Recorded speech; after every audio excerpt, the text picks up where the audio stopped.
Show me your glory. 자, 오늘은 요한복음 9장 실로암 못에 가서 씻으라라고 하는 내용을 중심으로 하나님의 말씀 함께 나누기 원합니다. 9장 1절에 보시면 예수께서 길을 가실 때에 날 때부터 맹인된 사람을 보신지라라고 소개를 하고 있어요. 맹인된 사람 한 사람을 길거리에서 예수님께서 만나신 이 장면을 기록을 하면서 요한복음 9장을 이제 시작을 하고 있는 겁니다. 이 맹인을 치유한 사건은 굉장히 이제 중요한 사건 중에 하나예요. 그래서 요한이 엄선하여서 뽑은 7가지의 기적 사건 중에, 표적 사건 중에 하나로 지금 제시가 되고 있습니다. 그런데 이 맹인을 치유한 사건은 8장과 10장과 이렇게 연결이 되어 있어요. 그래서 8장에서는 초막절에 예수님께서 설교를 하잖아요. 그 설교 중에 마지막 부분이 이제 뭐냐면 내가 세상의 빛이라는 거예요. 그래서 세상에 비친 나를 보면 어둠에 다니지 않고 생명의 빛을 얻을 것이다. 이것을 설교를 하심으로써 끝을 맺는 겁니다. 요한복음 8장 12절 보시면 나는 세상의 빛이니 나를 따르는 자는 어둠에 다니지 아니하고 생명의 빛을 얻으리라 이렇게 설명하고 있죠. 이렇게 말씀하신 것처럼 예수님께서는 세상의 빛으로 왔단 말이에요. 세상의 빛으로 왔기 때문에 이제 9장에서는 세상의 빛을 본 사람 한 사람을 직접적으로 소개를 하는 겁니다. 그래서 맹인된 사람 한 사람이 눈을 뜨게 된 이 사건을 기록을 하는 거예요. 그러고 나서 이제 10장의 예수로 이 장면이 이어지는데 10장에서는 양을 위해서 죽어주시는 선한 목자로서의 예수님이 이제 설명이 되고 있는 겁니다. 9장에서는 선한 목자가 아닌 악한 목자가 나와요. 사꾼 목자. 오히려 도적질을 하는 도적 목자가 나옵니다. 맹인된 사람이 양이라고 한다면 이 양을 돌봐야 될 당시의 종교 지도자들이 맹인된 사람이 예수님으로 인해서 눈을 떴음에도 불구하고 눈을 뜬 것을 인하여서 이 사람을 기뻐하고 즐거워하는 것이 아니라 오히려 이 사람이 예수님을 믿는다라고 하는 이유로 이 사람을 출교를 시켜버리거든요. 진정으로 자기 양들을 사랑하는 자가 아니란 말이죠. 바리새인들은 도적이고 사꾼이란 말이에요. 근데 이것과 비해서 예수님은 양을 위해서 죽어주시는 선한 목자라는 겁니다. 맹인 한 사람의 눈을 띄워주기 위해서 위험을 감수하고 결국 그것 때문에 십자가에 못 박혀서 죽으심을 당하는 이 상황이 된다 할지라도 그 맹인 한 사람의 눈을 띄워주시기 위해서 자기의 생명을 거는 선한 목자, 이런 식으로 이제 이어지는 겁니다. 세상에 비친 예수, 나를 만난다면 맹인이라 할지라도 눈을 열게 되므로 나를 만나서 눈을 열어라. 영적인 눈을 열고 나를 제대로 바라봐라. 그것을 위해서 나는 생명을 던지지만 그 전에 있었던 종교 지도자들은 생명을 던지는 나마저도 죽이려 하고 양들도 같이 죽이려고 하는 도적이고 사꾼이다. 이 이야기를 순서적으로 쫙 펼쳐서 보여주고 있는 겁니다. 그래서 이제 사건 발생의 시점은 8장의 초목절과 10장의 수전절 사이 어떤 시점 으로 우리가 이제 볼 수가 있는 거죠. 그리고 장소는 아마도 이제 예루살렘일 것이다. 왜냐하면 초막절을 지키고 나서 수전절을 지키기까지 3개월이 있는데 이 3개월 동안에 어디 가서 있었다라고 하는 내용이 나오지 않고 그렇기 때문에 예수님께서는 지금 예루살렘에서 아마 3개월 동안을 머무르고 계셨다라고 이제 추정을 하는 거예요. 이건 추정입니다. 그래서 예루살렘에서 지금 이 일이 벌어지고 있는 것일 것이다. 이렇게 얘기를 하고 있는 거죠. 이 날 때부터 맹인된 사람은 인간의 실존을 그대로 표현을 하고 있는 거예요. 모든 인간은 날 때부터 맹인되어 있습니다. 태어날 때부터 눈이 보이지 않기 때문에 하나님을 볼 수 없고 하나님을 발견할 수 없는 이러한 인간의 실존을 얘기를 해주고 있는 거죠. 이 인간의 실존이 예수님을 만남으로써 눈을 뜨게 된다라고 하는 이야기를 이 맹인 이야기를 통해서 하고 싶기 때문에 날 때부터 맹인된 자 한 사람을 지금 소개하는 걸로 9장을 시작을 하고 있는 겁니다. 2절에 보시면 제자들이 물어 이르되 라삐여 이 사람이 맹인으로 난 것이 누구의 죄로 인함이니까 자기니까 그의 부모니까 이렇게 물어봐요. 죄 때문에 눈이 멀었다라고 하는 가정하에 이것이 누구의 죄인지 이 사람이 뱃속에서 죄를 범한 것인지 그 부모가 태중에 죄를 범한 것인지 이걸 질문하고 있는 겁니다. 죄가 불행의 원인인가? 모든 죄는 불행과 연결되어 있는가? 라고 하는 것을 우리가 질문할 수가 있어요. 유대인들의 생각은 죄가 불행의 원인이다라고 생각을 하는 겁니다. 그런데 이것은 어떤 측면에서는 맞고 어떤 측면에서는 틀려요. 어떤 측면에서 옳으냐면 죄로 인해서 불행이 들어왔어요. 원래 태초의 인간에게는 불행이라는 건 없었어요. 하나님과 동행하면서 행복하게 살 수 있게 이렇게 보장된 삶이었단 말이죠. 그런데 죄를 범함으로써 인간에게 죽음이 들어왔고 죽음의 그림자로서 모든 불행들이 한꺼번에 같이 들어온 겁니다. 그러니까 죄가 불행의 원인인 거 맞죠? 그리고 또 어떤 불행은 죄 때문에 직접적으로 나타나기도 해요. 죄를 지었기 때문에 그에 대한 징계로 불행이 나타나기도 해요. 그런데 어떤 측면에서는 또 틀리다는 겁니다. 사람 각각의 죄가 각각의 불행으로 이어지지는 않는단 말이에요. 가인에게 맞아 죽은 아벨의 예를 보면 알 수가 있잖아요. 자, 가인이 오래 살았어요? 아벨이 오래 살았어요? 아벨이 가인보다 훨씬 먼저 죽잖아요. 근데 아벨은 의인이었단 말이죠. 아벨은 하나님과 제대로 된 교제를 할 줄 알고 하나님께 전적인 그 헌신의 예배를 드리는 이런 사람이었단 말이죠. 그런데 아벨은 먼저 돌에 맞아서 죽어버려요. 그럼 아벨은 불행한 자잖아요. 이 불행은 아벨의 죄 때문에 왔나요? 그렇지 않단 말이죠. 결국 죄 때문에 죽음이 왔고 죽음이라고 하는 것은 의인에게나 악인에게나 똑같이 임하는 겁니다. 언젠가 사람은 죽는 것이고 죽고 난 후에 의와 죄에 대해서 하나님께서 판단하시고 그에 따라 심판을 하신다는 겁니다. 그렇기 때문에 우리에게 주어진 이 생애에 있어서는 죄가 불행으로 직결적으로 연결이 되지 않는단 말이에요. 당대의 의인이었던 욥의 고난을 봐보세요. 욥이 고난받았는데 욥의 항변이 그거였잖아요. 왜 나는 하나님 앞에 다른 사람들에 비해서 상대적으로 의롭게 살았는데 나는 이 고난을 받고 나보다 상대적으로 악하게 사는 사람들은 형통하게 지금 잘 살고 있냐라고 하는 의문을 푸는 겁니다. 그래서 하나님이 정말로 의로우신 분이 맞으신가라고 하는 것에 대해서 의문을 제기를 하잖아요. 하나님, 나랑 한번 따져봅시다. 선한 사람이 복을 받고 악한 사람은 징벌을 받는 거, 이것이 당연한 것 아닙니까? 근데 왜 하나님 그렇게 안 하시나요? 내가 나약한 인간이기 때문에 하나님께서 주시면 받고 거두어 가시면 그것을 인정해야 되는 그런 존재인 거 맞지만 상대적으로 이건 맞지 않잖아요 라고 의문을 제기했던 겁니다. 그것을 말씀해 주시기 위해서 하나님께서는 사실 욥기라고 하는 것을 우리에게 허락하신 거예요. 인과응보, 이것이 모든 진리가 아니라는 것을 하나님께서는 우리에게 말씀해 주고 싶은 겁니다. 때로는 악한 자가 형통하고 때로는 의로운 자가 고통을 받게 되는 일들도 얼마든지 생길 수 있다라고 하는 것을 나타내 보여주는 거예요. 헤롯에게 목이 베인 요한을 생각해 보세요. 헤롯은 악한 자였고 요한은 의로운 자였잖아요. 그런데 요한은 목이 베임을 당하고 헤롯은 왕으로서 떵떵거리며 살면서 의인의 목을 베버린단 말이에요. 여기에서도 나타나잖아요. 각각의 죄가 각각의 불행으로 연결이 안 되다라는 겁니다. 그러니까 이 땅에서의 형통, 이 땅에서의 고통, 이것은 그 사람이 얼마나 선한가 악한가를 나타내는 기준이 못 된다고 하는 거예요. 그런데 이 맹인은 유대인들이 바라보기에 태어날 때부터 죄인이기 때문에 이 사람이 맹인이 됐다고 생각을 한 거예요. 눈먼 아픔 위에 더해진 죄의 멍에가 지금 이 사람을 괴롭히고 있는 겁니다. 앞을 못 보는 것도 괴롭고 앞을 못 보기 때문에 남에게 구걸하여서 사는 것도 괴로운데 여기에 태어날 때부터 아예 죄 가운데서 태어났다라고 하는 멍에를 씌워버리니까 이 사람이 얼마나 고통스럽겠어요. 이 사람은 둘 중에 하나의 죄를 가졌다고 생각을 해요. 한 가지 가능성은 뭐냐면 뱃속에서 태아로 있을 때 죄를 범했다는 겁니다. 아니, 세상에 태아로 있을 때 어떻게 죄를 범할 수가 있겠어요. 그런데 유대인들은 이것이 가능하다고 생각했던 거예요. 말할 수 없지만 태아로 있을 때 뱃속에서부터 어떤 죄를 지을 수 있다라고 지금 생각을 하고 있는 겁니다. 그리고 또 한 가지는 엄마 뱃속에 있을 때 부모가 우상 숭배를 했거나 어떤 죄를 지어서 지금 분명히 이런 불행이 왔다 이렇게 생각을 하는 거예요. 그래서 사람들의 아픔 위에다가 너는 죄인이다라고 하는 그 타이틀을 씌워버리는 식초를 붓는 그런 행위를 지금 하고 있는 것이 유대교란 말이에요.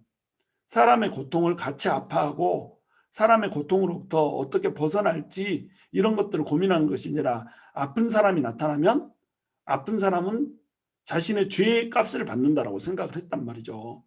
그리고 자기들은 부유하게 사니까 자기들은 하나님으로부터 선택을 받은 사람이다. 이렇게 오만하게 생각을 했던 것이 바로 당시의 유대교 종교 지도자들의 행태였다는 겁니다. 바로 이것을 깨주기 위해서 예수님께서 이 맹인 한 사람을 찾아오는 거예요. 그래서 예수님께서 대답하십니다. 이 사람이나 그 부모의 죄로 인한 것이 아니다 라고 대답을 해요. 그에게서 하나님이 하시는 일을 나타내고자 하심이라. 여기서 또 우리가 한 가지 오해를 할 수가 있는 게 뭐냐면, 그에게서 하나님이 하시는 일을 나타내고자 하셔서 이 사람이 눈이 멀었다, 이렇게 이 성경을 읽을 수가 있단 말이에요. 이 사람이 죄 때문에 눈이 먼 것이 아니고 하나님이 하시는 일을 나타내려고 눈이 멀었다, 이렇게 우리가 성경을 이해해 버릴 수가 있다는 겁니다. 그게 아니에요. 그러면 놀부 하나님 돼버렸잖아요. 놀부가 제비한테서 박을 얻으려고 제비 다리를 똑 부러뜨린 다음에 이걸 치유해 주잖아요. 치료해 준 그 은혜에 보답하라는 거죠. 하나님을 마치 이런 하나님으로 만들어 버린다는 거예요. 그렇게 이해를 하시면 안 되고, 하나님 일을 나타내고자 하셨다, 이 말은 하나님께서 이 하나님의 영광을 드러내시려고 이 사람의 눈을 일부러 멀게 한 게 아니란 말이에요. 눈을 멀게 되는 이런 일들은 얼마든지 일어날 수가 있단 말이에요. 사람이 태초에 범죄를 함으로써 죽음이 찾아왔고 그 죽음의 그림자들을 숙명으로 받아들여야 하는 그런 존재가 사람들이 돼버린 거예요. 그런 존재가 된 상태에서 이제 사람들은 고통이라고 하는 문제, 질병이라고 하는 문제, 아픔이라고 하는 문제, 슬픔이라고 하는 문제를 벗어날 수가 없는 거예요. 누구나에게 이런 일이 일어날 수 있다는 겁니다. 다시 얘기해서 우리가 아무리 예수님을 잘 믿어도 불에 탄 고기, 이 고기를 많이 먹으면 대장암이 생길 수 있다. 하나님이 안 지켜주세요. 탄 고기 많이 먹으면 직장암 생길 수 있습니다. 바로 이것이 이제 우리의 숙명이거든요. 후춧가루를 먼저 뿌린 다음에 고기를 구워서 자주 먹으면 이 후추에 타는 요것 때문에 아크릴아마이드가 많이 생겨가지고 암이 걸릴 확률이 몇십 배 높아진다. 이거는 과학적인 사실이란 말이죠. 이 과학적인 사실 때문에 예수를 잘 믿어도 고기를 구운 다음에 후추를 뿌려서 먹어야 되는 거, 이것을 우리도 해야 되는 거예요. 왜냐하면 아무렇게나 우리가 살아도 암으로부터 하나님이 막아주시지 않기 때문에 그래요. 그러니까 이런 일들은 우리가 그냥 숙명적으로 겪어야 되는 거예요. 생로병사를 우리가 숙명으로 겪고 사는 겁니다. 그런데 하나님께서는 우리 가운데 찾아오셔서 특별 은혜를 주시기도 하시면서 영원한 삶을 바라보게 하시고 이 현재의 삶 가운데서도 은혜를 베푸시고 구원을 해주시기를 원하신다는 거예요. 그러니까 인과론이 아니고 목적론이라는 겁니다. 하나님이 질병을 주신 것이 아니고 하나님의 목적 가운데서 이것이 허락되고 있다는 거예요.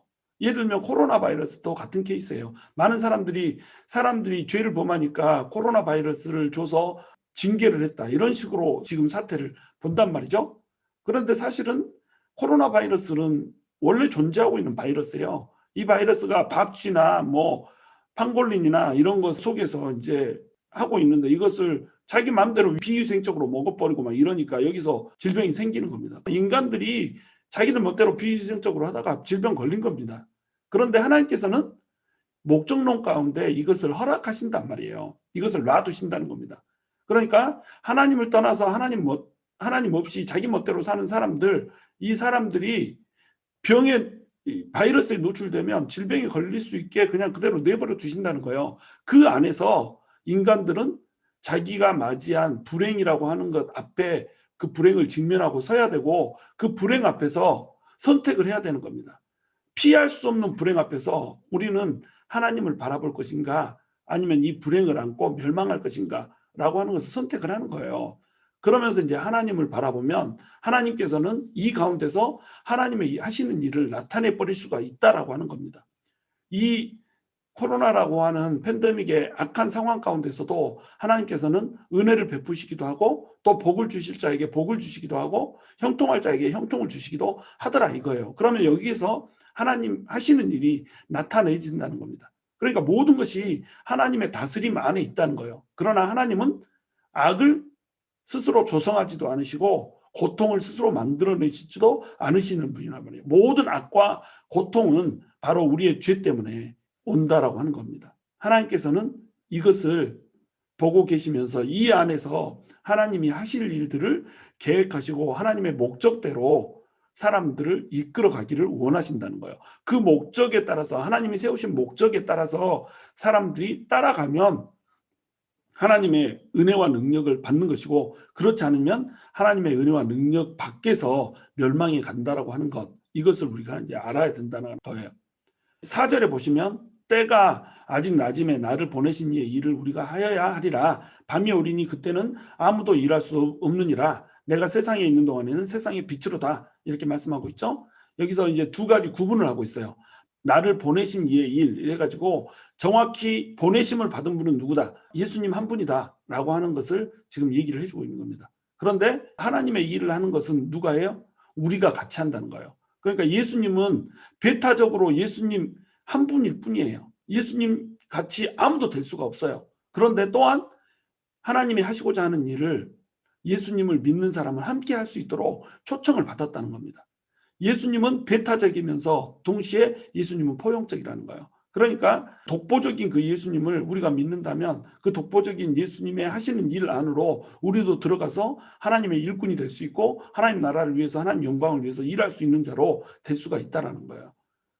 여기서 이제 또 밤이 오리니 그때는 아무도 일할 수 없다. 세상에 내가 있는 동안은 세상에 내가 빛이다. 이 말을 또 오해할 수가 있어요. 그래서 이 요한복음이 어려운 건데 내가 세상에 있는 동안은 세상의 빛이니까 그러면 예수님이 돌아가시고 하늘로 올라갔을 때는 세상의 빛이 아닌가? 이렇게 성경을 또 오해할 수가 있다는 겁니다. 이것은 이제 그 말이 아니고 세상에 있는 동안 이것은 예수님께서 지금 공생의 사역을 하는 동안 이것을 말하고 세상에 이제 없는 동안 이 동안은 예수님께서 십자가 형벌을 받으시고 무덤에 묻히신 순간까지 그 말을 말하는 거예요. 그 순간까지는 이 세상에 있지 않다는 거예요.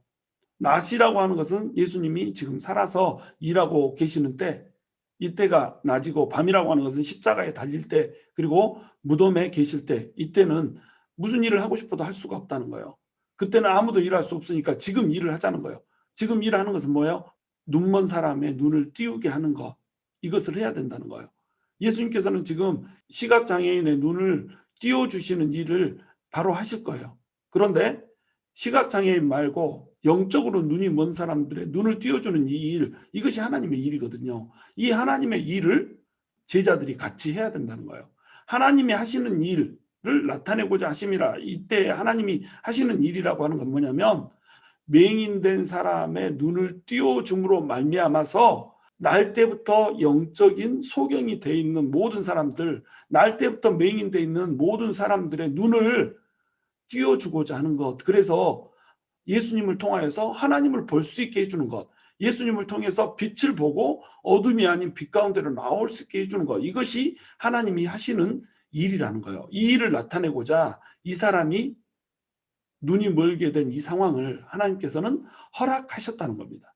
6절에 보시면 이 말씀을 하시고 땅에 침을 뱉어 진흙을 이겨 그의 눈에 바르시고 이르시되 실로암 못에 가서 씻으라 하시니, 실로암은 번역하면 보냄을 받았다는 뜻이라. 이에 가서 씻고 밝은 눈으로 왔더라. 이렇게 되어 있죠.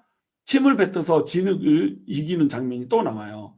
침을 뱉어서 진흙을 이기는 장면 몇 번 설명을 드렸지만 이것은 우리가 흙으로 지음을 받았잖아요. 흙으로 지음을 받은 우리가 죄를 범함으로 말미암아서 죄와 사망의 저주 가운데 우리가 빠지게 된 거예요. 근데 침을 뱉어서 진흙을 이겼다, 이 말은 뭐예요?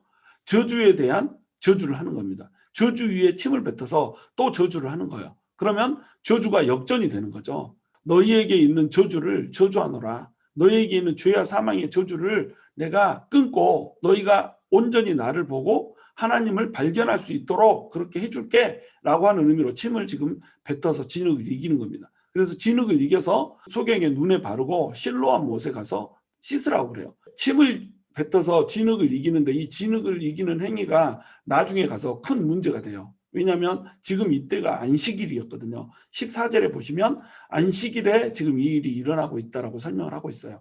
그러면 진흙을 이긴 이 행위는 안식일 규정을 어긴 결과가 돼버린 거예요. 안식일 규정 10번에 보면 반죽하지 말라. 반죽을 하는 것은 일로 쳤던 거예요. 안식일을 범하지 말아라. 안식일에는 아무도 일하지 말아라. 안식일에 일하면 돌로 쳐 죽인다. 뭐 이렇게 돼 있는데 요 일이 그러면 뭐냐라고 하는 것을 이제 자기 나름대로 유대인들이 규정들을 만들어 놓은 거예요. 근데 그 규정 중에 10번에 반죽하지 말라라고 하는 말이 나오는데 진흙을 이긴 게 이제 반죽이라고 보는 거죠. 이게 반죽이 되면 안식일을 범한 죄가 돼버리는 겁니다. 그래서 예수님께서는 지금 이 한 사람의 눈을 띄워주기 위해서 유대인들이 그토록 소중하게 여겼던 그 안식일 규정을 범한 결과를 초래해버린 거예요. 근데 이 안식일에 반죽하지 말라라고 한 이 규정은 자기들 마음대로 지금 넣어놓은 규정이잖아요. 자기들 마음대로 넣어놓은 전통 가지고 지금 예수님을 올가맨단 말이죠. 예수님께서는 지금 이 문제를 그대로 지적을 해주고 계시는 거죠. 너네가 지금 한 사람의 고통보다도 너네가 만든 전통이라고 하는 것, 이것을 더 중요시 여기는 이것을 예수님께서는 깨주고 싶으신 겁니다. 그래서 안식일에 지금 이 일을 하신 거죠. 안식일의 진흙을 이겨서 그의 눈에 바르고 실로암에 가서 씻으라 라고 얘기를 해주시는 이 장면은 예수님께서 생명을 걸고 이 사람의 눈을 띄워주고 있는 거예요. 예수님께서는 지금 자기의 목숨을 버리면서 영적인 소경이 된 채 하나님을 바라보지 못하는 이 모든 사람들을 구원하기 위해서 왔다라고 하는 것을 이 사건을 통해서 보여주고 싶은 겁니다. 그러니까 안식일을 지금 이 일을 하신 거죠. 하필 예수님께서 안식일에 이 맹인을 찾아오셔야 하는 이유, 선한 목자가 되어서 양들을 지키기 위해 목숨을 거는 그 모습을 지금 이미지화 시켜주고 계신 거예요. 자, 그런데 실로암 못에 가서 씻으라고 해놓고 괄호 속에 요한이 해놓고 있는 말이 있어요. 그 말은 뭐예요? 실로암은 번역하면 보냄을 받았다는 뜻이라. 요한은 도대체 이 말을 왜 기록하고 있을까요? 중요하니까 기록을 하겠죠. 실로암이 무슨 뜻인가가 매우 중요하기 때문에 지금 이 말을 기록을 해놓고 있는 겁니다. 눈이 보이지도 않는데 보이지도 않는 눈을 가지고 실로암까지 가서 눈을 씻으라고 그러네. 이거 좀 엉뚱하잖아요. 실로암까지 가서 뭐 눈 씻으라고 할 필요 있어요. 예수님께서 그냥 에바다 말씀 한마디 해주면 눈이 열려버리는 거잖아요. 그런데 실로암 못에 가서 씻으라. 굳이 이 고통스러운 일을 왜 시키고 있어요? 누군가의 도움을 받아서 또 실로암을 찾아가야 되잖아요. 그런데 이 사람이 실로암에 가서 씻는다는 거예요. 순종을 한다는 거죠. 그러면 예수님께서는 왜 도대체 실로암에 가서 씻게 했는가? 실로암의 뜻에 그 비밀이 있는 거예요. 실로암의 뜻은 보내심을 받았다라는 뜻이잖아요. 그런데 이 실로암 물이 어디서부터 와요? 기온샘에서부터 오는 겁니다. 기온샘은 뜻이 처녀라는 말이거든요. 그래서 처녀의 몸을 통해 보내심을 받은 분, 이 분이 누구예요? 바로 예수 그리스도란 말이에요. 예수님만이 아까 단수로 표현되어 있다고 그랬죠? 예수님만이 보내심을 받은 유일한 분이에요. 하나님이 보내신 유일한 분, 누구로부터 보내심을 받았어요? 처녀의 몸을 통해서 하나님으로부터 보내심을 받았다는 겁니다. 그러니까 이분이 바로 예수 그리스도라는 거예요. 그래서 실로암에 가서 씻으라, 이 말은 예수님에 가서 씻으라 이 말이 되는 거예요. 여러분 옆에 보시면 그림이 나와 있잖아요. 그림 보시면 파란색으로 되어 있는 실로암 윗샘과 실로암 아랫샘이 있어요. 예루살렘을 아직 여부수족이 차지하고 있을 때 다윗이 나중에 예루살렘을 결국 차지를 하잖아요. 예루살렘 차지하는 걸 어떻게 차지하냐면 밑에 보시면 기온샘에서부터 성벽 밖으로 쭉 흘러서 들어가가지고 실로암 윗샘으로 들어가는 물 있죠. 그 물이 이제 수로예요. 수로 보시면 그 성벽 밑에 바로 실로암 윗샘 바로 밑에 그 구멍이 뚫려 있죠. 거기가 수로인 거예요. 그 수로를 타고 들어가서 이 성을 함락을 시켜버립니다. 이 성은 난공불락의 요소였어요. 그 누구도 이 성을 침범할 수가 없었어요.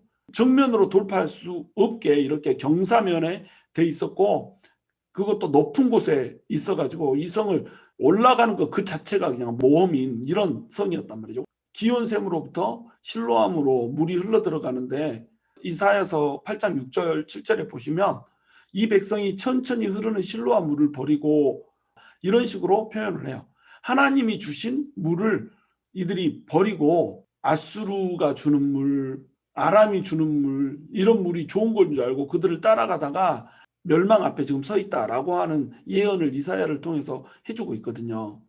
그러니까 실로아의 물이라고 하는 것은 하나님의 물이라고 하는 것을 표현하고 있는 거예요. 지금 하나님으로부터 온 물을 마시라는 거죠.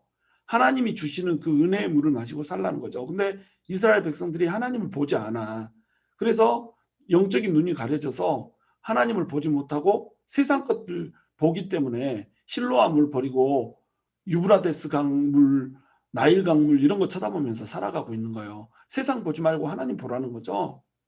그래서 이 세상 물을 보지 않고 하나님 볼 수 있게 해주는 이게 누구예요? 바로 예수님이라는 겁니다. 예수님한테 가서 씻으라는 거예요.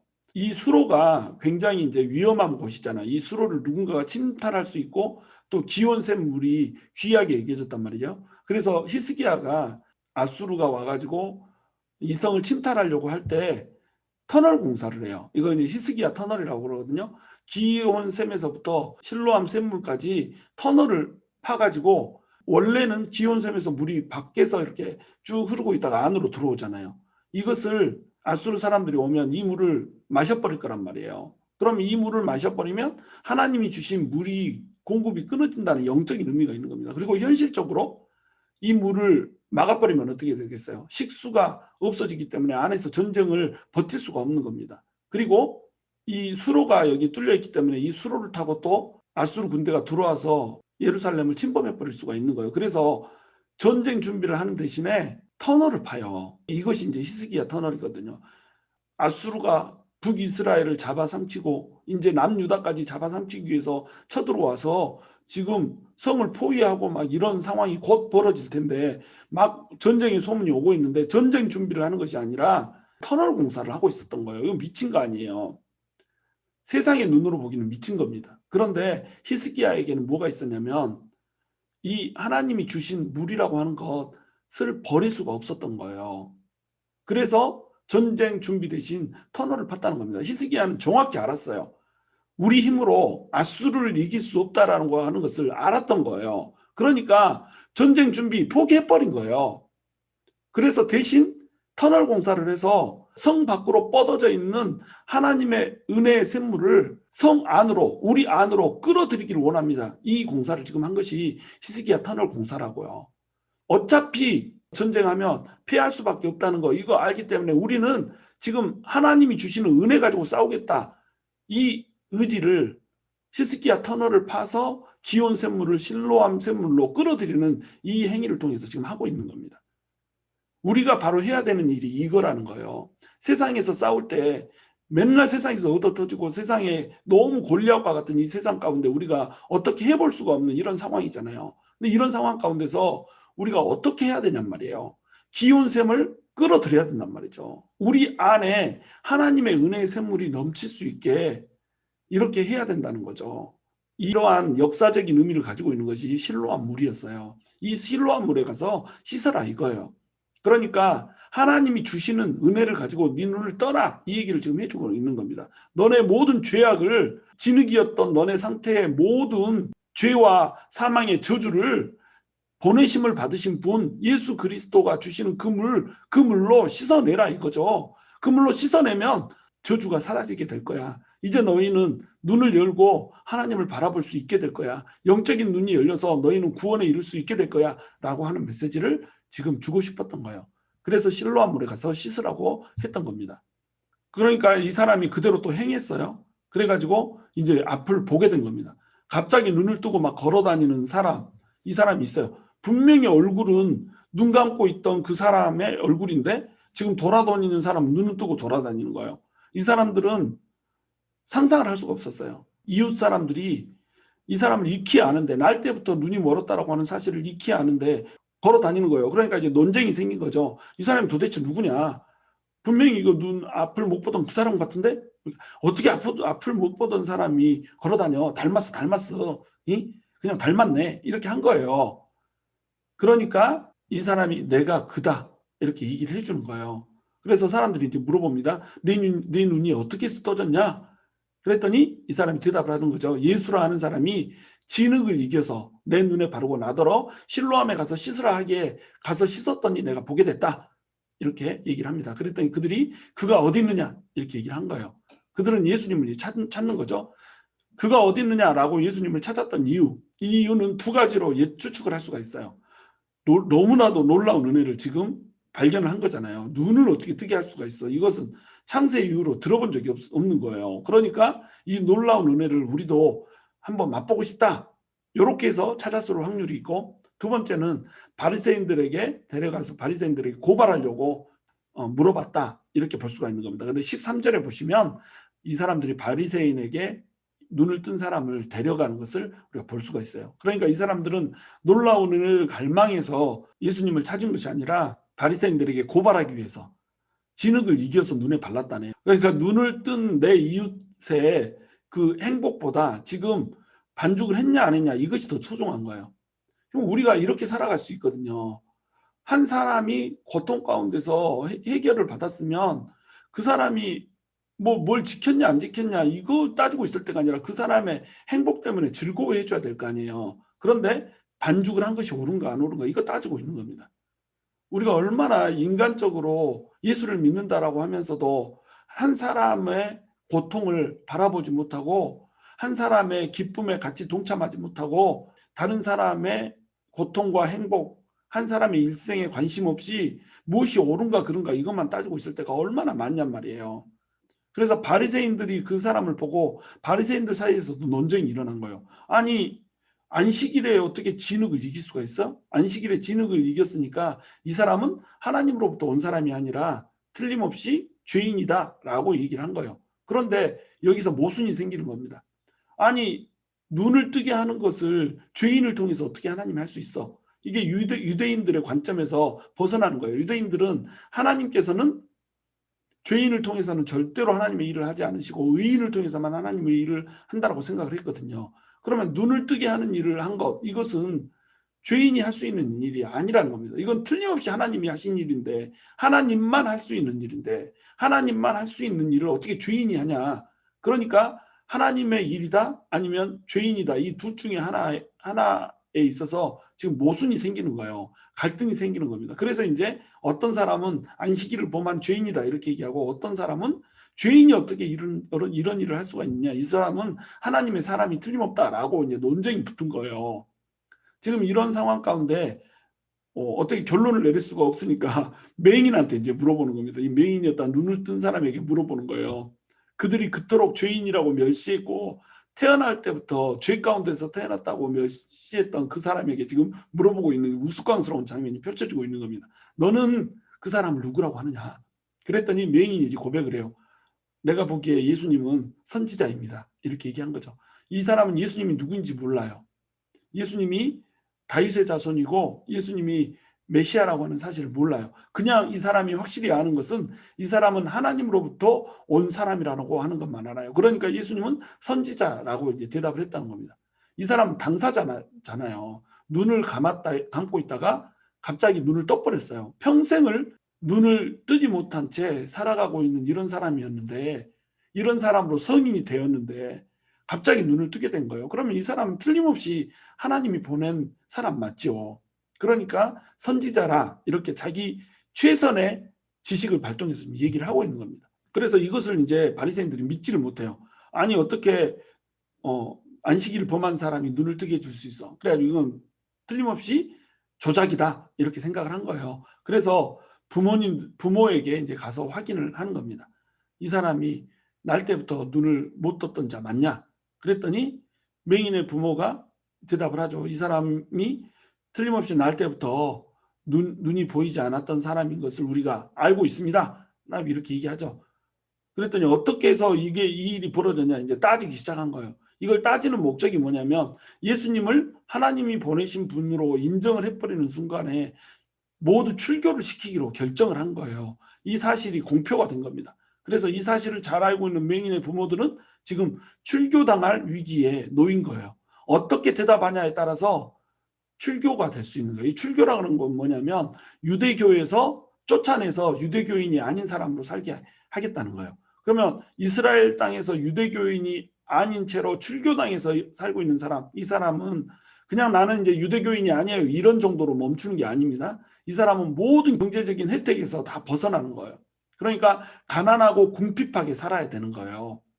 그리고 이방인처럼 취급당하기 때문에 개처럼 여겨지는 이런 사람으로 지금 사회적 멸시와 천대를 받고 가난한 가운데 살아가야 되는 이런 것을 감수해야 됐던 것이 바로 출교라고 하는 무서운 것이었죠. 사회에서 완전히 왕따시켜버리겠다 이거거든요. 그래서 예수를 그리스도라고 시인하는 어떤 사인만 있으면 출교를 시켜버리려고 이를 뿌두둑 갈고 있는 이런 상황인 겁니다. 이런 상황에서 예수님이 지금 우리 아들의 눈을 뜨게 해주세요 이 말을 할 수가 없는 거예요. 그래서 아들이 장성했으니까 아들에게 직접 가서 어떻게 된 건지 물어보세요. 우리는 모릅니다. 이렇게 대답했던 거예요. 이 사람들은 아들의 눈을 뜨게 해준 그 예수 그리스도보다 출교가 더 두려웠던 거예요. 우리가 이제 이런 사람이 되면 안 되겠죠. 예수 그리스도를 믿는다라고 하는 것은 모든 것을 거는 거거든요. 근데 이 사람들은 눈을 뜨게 해주는 그 장면을, 그것도 자기 아들의 눈을 뜨게 해주는 이 장면을 두 눈 똑바로 뜨고 목격을 하고서도 출교가 두려워서 지금 예수님이 그리스도라고 하는 것을 인정하기를 두려워하고 있는 겁니다. 그러니까 바리새인들이 이제 두 번째로 다시 소경을 불러옵니다. 그래가지고 이 소경에게 물어보는 거예요. 너는 하나님께 영광을 돌려라. 이 하나님께 영광을 돌려라, 이 말이 굉장히 우스운 말인 겁니다. 지금 네 눈을 뜨게 해준 것은 하나님이다. 그런데 네 눈을 뜨는데 이렇게 진흙을 발라줬던 그 사람은 죄인이다. 이 말을 하고 있는 거예요. 하나님께 영광을 돌리라면서 또 하나님의 영광을 베푼 사람은 죄인이라고 얘기를 하고 있어요. 이게 얼마나 모순이에요. 자기들도 이게 모순이라고 하는 것을 알 거 아니에요. 근데 자기 아집에 빠져 있기 때문에, 자기 고집에 빠져 있기 때문에 이 모순을 지금 보지를 못하고 있는 겁니다. 너는 하나님께 영광을 돌리라. 우리는 이 사람이 죄인인 줄 아노라. 이렇게 얘기를 한 거예요. 그러니까 이 맹인이 보기에 이 말이 지금 얼토당토 하는 말이잖아요. 하나님께 영광을 돌리라. 내가 눈을 뜬 건 하나님의 영광이래. 근데 눈을 뜨게 해준 사람은 또 죄인이래. 이 모순을 이 사람은 납득을 할 수가 없었던 거예요. 그러니까 이 사람은 지금 결단을 한 겁니다. 당신이 나를 출교시킨다고? 그래, 내가 뭐 눈 멀어서 살고 있을 때 내가 그렇게 부유하게 살았나? 나 어차피 거지로 살고 있었던 사람인데 이 사람에게는 잃을 게 없었던 거예요. 자신의 모든 것을 다 바쳐도 괜찮은 거예요. 내 눈을 뜨게 해주신 그 분을 위해서 내가 그분을 인정하는 일마저도 안 한 채로 속이고 이렇게 살아가고 싶은 생각이 없는 거예요. 결단한 겁니다. 나 출교 당해도 좋다. 내가 아는 소신대로 나는 말한다. 이렇게 결심을 한 거예요. 그래서 얘기를 합니다. 내가 아는 한 가지. 그 사람이 죄인인지 아닌지 나는 관심도 없고 알고 싶지도 않고, 내가 지금 아는 한 가지는 뭐냐면 내가 맹인이었다가 지금은 본다라고 하는 이 사실, 이것밖에 없다. 이것 말고 더 알 필요 내가 있냐? 지금 얘기하고 있는 거예요. 그 사람이 죄인인지 모르겠고 내가 지금 맹인이었는데 눈을 떴다는 거, 이건 하나님만 할 수 있는 일이고, 하나님만 할 수 있는 일을 그 사람이 해줬다면 그 사람은 틀림없이 하나님이 보낸 사람 아니냐라고 하는 얘기를 지금 하고 있는 겁니다. 근데 그런데도 계속 이제 물어봐요. 어떻게 눈을 떴냐고 막 물어봐요. 진짜로 그 사람이 뜨게 해준 거 맞냐고 막 이렇게 물어보는 겁니다. 거듭 이제 확인을 하는 거죠. 그랬더니 이 사람이 답답해진 거예요. 지금까지 두 번이나 불러서 얘기를 또 해줬는데 또 세 번째 하라고 그러는 거예요. 그러니까 왜 자꾸 물어봅니까? 내가 몇 번 설명했어요. 당신들도 그의 제자가 되려 합니까? 라고 물어보는 거예요. 이거 몰라서 물어보는 게 아니고 비아냥 그리고 있는 거예요. 조롱하고 있는 거예요. 뭐 그 사람, 당신들도 그 사람 제자 한번 돼보게? 막 이렇게 얘기를 하고 있는 겁니다. 그러니까 이제 바리새인들이 열이 받은 거예요. 그래서 이 사람에게 욕을 하면서 이제 말을 합니다. 욕을 했다라고 이제 성경이 나와요. 욕을 했다라고 얘기하는데 그 욕의 내용은 이제 안 나오죠. 하여튼 이 사람을 막 저주하면서 너는 그의 제자지만 우리는 모세의 제자다. 이렇게 얘기한 거예요. 궁색한 변명을 하고 있는 거죠. 우리는 모세의 제자. 자존심이 상하고 싶지 않은 거죠. 말싸움에서 논쟁에서 날 때부터 죄 가운데 태어났다라고 생각되는 사람에게 지금 말리고 있고 지고 있는 거예요. 그러니까 얼마나 자존심이 상해요. 자기들은 성경을 달달달 하는데 지금 소경이 되어서 율법이라고 하는 거, 말씀이라고 하는 거, 이것은 읽어보지도 못한 이 사람한테 논리에서 지고 있으니까 화가 난 거죠. 너는 그의 제자지만 우리는 모세의 제자다. 모세 알아 너? 막 이렇게 한 거죠. 모세에게는 하나님이 말했지만 그에게는 하나님이 말씀하지 않았다. 이렇게 얘기를 한 거죠. 그랬더니 이 맹인이 이제 참 이상하네 이렇게 얘기를 하는 거예요. 도무지 이들의 논리가 납득이 안 되는 겁니다. 자, 모세에게 말했어. 그럼 모세한테 하나님이 말씀하신 이유는 뭐야? 모세는 하나님이 보내신 분이니까 모세한테 말했잖냐. 그리고 모세를 통해서 기적을 베푸신 이유가 뭐냐? 하나님이 모세를 합당하게 생각했으니까, 그래서 하나님께서 모세를 보냈으니까 모세를 통해서 하나님 말씀하시고 모세를 통해서 하나님이 기적을 베푸셨잖냐. 그런데 참 이상하네. 내 눈을 뜨게 해줬는데도 그 사람이 어디서 왔는지 모르겠다고? 모세가 한 일보다 더 큰 일을 했는데 모세가 누구 눈 떠주게 한 일이 있어? 없잖아. 이 사람은 내 눈을 뜨게 해줬어. 그러면 이 사람이 하나님으로부터 오신 분이 맞잖아. 이상하네. 이걸 왜 몰라? 눈을 뜨게 해줬는데 왜 몰라? 이렇게 표현을 하는 겁니다. 이상하다. 이렇게. 이상하다는 말을 성경에서 기록하고 있어요. 이상하다. 눈을 뜨게 해줬는데 왜 이걸 모를까? 하나님은 죄인의 말은 절대 듣지 않잖아. 의인의 말만 듣잖아. 그러면 의인의 말을 듣기 때문에 지금 내 눈을 열어줬다는 말은 이 사람이 의인이라고 하는 거 아닌가? 창세 이후로 눈을 뜨게 한 예가 있었던가? 내 기억에는 없는 것 같은데 성경 많이 하는 당신들은 그런 예를 알고 있습니까? 성경이 안 나오거든요. 눈을 뜨게 해줬단 말이 안 나와요. 그러니까 창세 이후로 눈을 뜨게 한 이 예는 내가 알고 있는 한 나한테 일어난 일 이것이 다다 이거예요. 이 사람은 이제 예수님이 이곳저곳에서 눈 뜨게 해준 일들이 그 전에도 있었기 때문에 이 사람은 알지를 못하는 거죠. 그러니까 창세 이후로 누가 눈을 뜨게 해준 예가 있었냔 말이죠. 이 놀라운 일을 해줬는데 당연히 예수님이 하나님이지 말도 안 되는 소리 하지 마세요 이렇게 얘기를 하는 거죠. 바리새인들이 논리에 밀려서 이제 화가 난 거예요. 그래서 날 때부터 죄인으로 태어난 주제에 누구를 가르치려고 들어 꺼져 이렇게 한 겁니다. 꺼져 이 말은 이제 쫓아냈단 말이에요. 쫓아냈다 이 말은 그들 앞에서 쫓아냈단 말이 아니고 출교를 시켜버렸다는 거예요. 유대교인이 더 이상 아니다. 너는 유대인이 아니다. 너는 이방인이다. 이렇게 해버렸다는 겁니다. 논리적으로 밀리니까 자기들의 권세를 이용해서 권위를 이용해서 이 사람을 잘라내버린 거예요. 이 사람이 얼마나 악독해요. 바리새인들 너무너무 악독한 사람들이에요. 자기들이 알고 있는 말씀이 그렇게 기록을 하고 있으면 논리에 밀리면 인정해야죠. 근데 논리에서 밀리니까 출교를 시켜버려요. 이런 악한 일을 지금 하고 있는 겁니다. 35절에 보시면 예수께서 그들이 그 사람을 쫓아냈다 하는 말을 들으셨더니 그를 만나서 이르시되 내가 인자를 믿느냐? 36절 대답하여 이르되 주여 그가 누구시니까 내가 믿고자 하나이다. 예수께서 이르시되 내가 그를 보았거니와 지금 너와 말하는 자가 그이니라. 38절 이르되 주여 내가 믿나이다 하고 절하는지라. 예수님께서 이 사람을 찾아왔어요. 이 사람이 쫓겨났다는 얘기를 들은 거예요. 바리새인들이 이 사람을 출교시켰단 말을 들은 겁니다. 출교를 감수하고라도 예수가 하나님으로부터 온 사람이라고 하는 것을 인정했던 이 사람의 믿음을 예수님은 귀하게 생각했던 거예요. 그래서 예수님께서 이를 구원해 주시기 위해서 지금 찾아오는 겁니다. 내가 인자를 믿느냐? 이 인자라고 하는 말은 하나님의 아들이란 말이거든요. 인자, 사람의 아들이란 뜻이잖아요. 사람의 아들이라고 하는 표현으로 예수님은 스스로를 표현하거든요. 그러면 모두가 사람의 아들이거든요. 모두가 사람의 아들이잖아요. 그런데 자기를 특별히 인자, 사람의 아들이라고 표현한 이유는 뭐예요? 인자라고 하는 표현, 이 표현에 하나님의 아들이라고 하는 표현이 같이 들어있는 거예요. 나는 사람의 아들이다. 이 말은 무슨 말이냐면 원래는 하나님의 아들인데 사람의 아들로 내가 왔다. 이 말을 하는 거예요. 이 인자라는 표현은 다니엘서의 인자 같은 이라고 하는 말을 인용해서 쓴 겁니다. 하나님의 아들이 인자 같은 이로 나타났던 거예요. 다니엘에게. 그러니까 다니엘이 썼던 그 표현을 그대로 쓰면서 내가 인자, 바로 그 사람의 아들이다. 나는 하나님의 아들이지만 사람의 아들로 왔다. 인자라는 표현 속에는 그러니까 하나님의 아들이라고 하는 것에 더 집중이 되어 있는 거예요. 사람의 아들이라고 하는 타이틀을 갖고 있는 하나님의 아들이라고 하는 것에 더 집중이 되어 있는 거죠. 그러니까 네가 인자를 믿느냐 이 말은 내가 하나님의 아들인 것을 믿느냐, 내가 메시아인 것을 믿느냐, 내가 그리스도인 것을 믿느냐 이 말을 한 거예요. 근데 이 사람은 그 인자가 바로 예수님이라고 하는 사실을 모르죠. 그리스도가 예수님인 것을 아직 모르죠. 예수님을 본 적이 없으니까. 그러니까 가르쳐 달라고 하는 거예요. 주여 그가 누구시오니까 내가 믿고자 하나이다.